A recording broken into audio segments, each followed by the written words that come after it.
Assalamualaikum warahmatullahi wabarakatuh.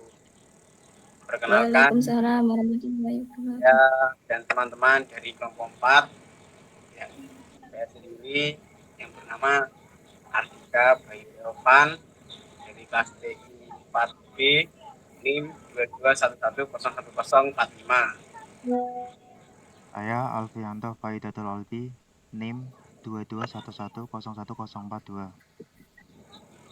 Nama saya Indah Khairunisa, NIM 2211011043. Saya Nailus Saida Nindya Septiana, NIM 2211011130. Implementasi Smart City di Indonesia dalam perspektif gender. Konsep Smart City menawarkan solusi bagi berbagai tentang perkotaan, namun perlu mempertimbangkan perspektif gender untuk memastikan kesetaraan dalam aksesibilitas dan pemanfaatan teknologi bagi semua warga kota. Kondisi implementasi Smart City di Indonesia. 1. Progres penerapan.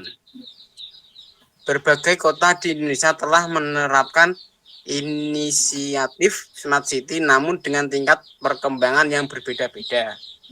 2. Disparitas akses.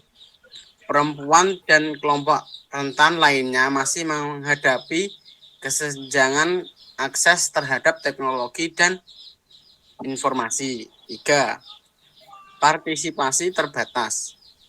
Keterlibatan perempuan dalam perencanaan dan pengambilan keputusan terkait Smart City masih kurang. Tentang implementasi Smart City dari perspektif gender. 1. Akses digital. Masih terdapat kesenjangan akses teknologi digital di antara laki-laki dan perempuan, terutama di daerah marginal.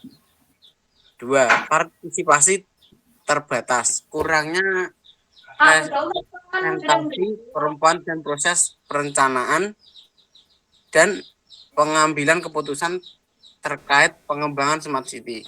3.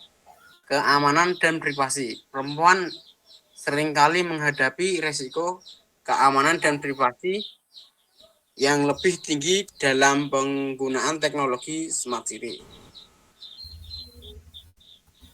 Peran perempuan dalam implementasi Smart City. Pertama, inovator. Perempuan dapat berperan sebagai agen perubahan dan bergerak inovasi dalam pengembangan Smart City. Kedua, pengambilan kebijakan. Keterlibatan perempuan dalam proses pengambilan keputusan strategis dapat memperkuat perspektif gender.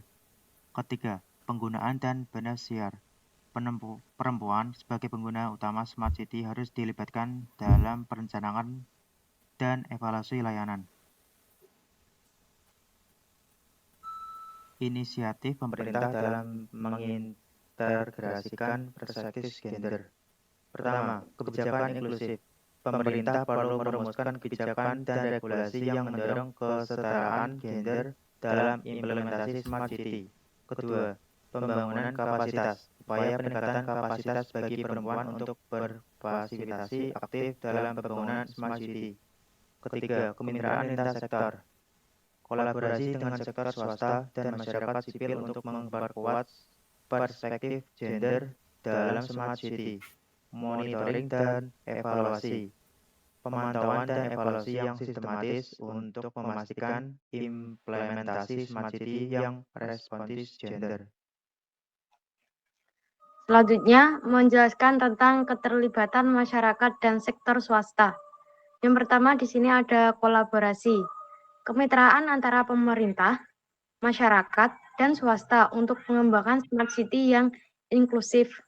Yang kedua, partisipasi masyarakat.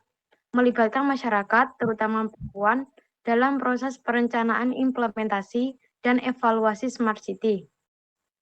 Yang ketiga, inovasi teknologi. Sektor swasta dapat berkontribusi melalui pengembangan solusi teknologi yang responsif gender. Yang terakhir ada advokasi. Organisasi masyarakat sipil dapat memperkuat isu kesetaraan gender dalam Smart City. Yang selanjutnya adalah infrastruktur teknologi dan akses informasi yang inklusif. Yang pertama ada aksesibilitas digital, memastikan infrastruktur teknologi dan layanan Smart City dapat diakses oleh semua warga kota, termasuk perempuan. Yang kedua ada literasi digital, meningkatkan literasi digital di kalangan perempuan untuk mendorong penggunaan layanan Smart City. Yang terakhir ada keamanan dan privasi, menerapkan standar keamanan dan perlindungan data yang mempertimbangkan kebutuhan spesifik perempuan.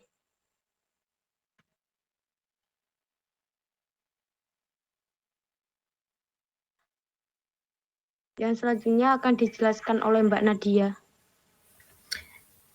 Baik, yang selanjutnya adalah kebijakan dan regulasi yang mendukung kesetaraan gender. Kesetaraan gender adalah isu penting dalam pembangunan sosial dan ekonomi. Banyak negara telah mengimplementasikan kebijakan dan regulasi untuk mendukung kesetaraan gender, baik di tempat kerja, pendidikan, maupun dalam kehidupan sehari-hari. Berikut adalah beberapa contoh kebijakan dan regulasi yang mendukung kesetaraan gender. Pertama, kebijakan terpadu, integrasi perspektif gender dalam seluruh proses perencanaan, implementasi, dan evaluasi Smart City.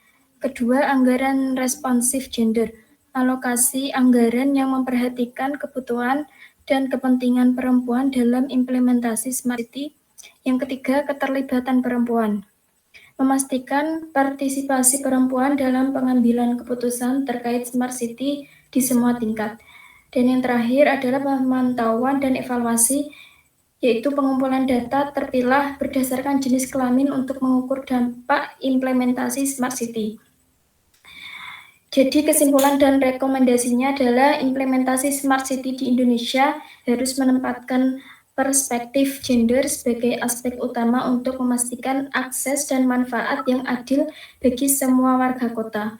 Diperlukan upaya kolaboratif dari pemerintah, masyarakat, dan sektor swasta untuk mewujudkan Smart City yang inklusif dan responsif gender. Demikian presentasi dari kelompok 4, kurang lebihnya kami mohon maaf. Wassalamualaikum warahmatullahi wabarakatuh. Warahmatullahi wabarakatuh.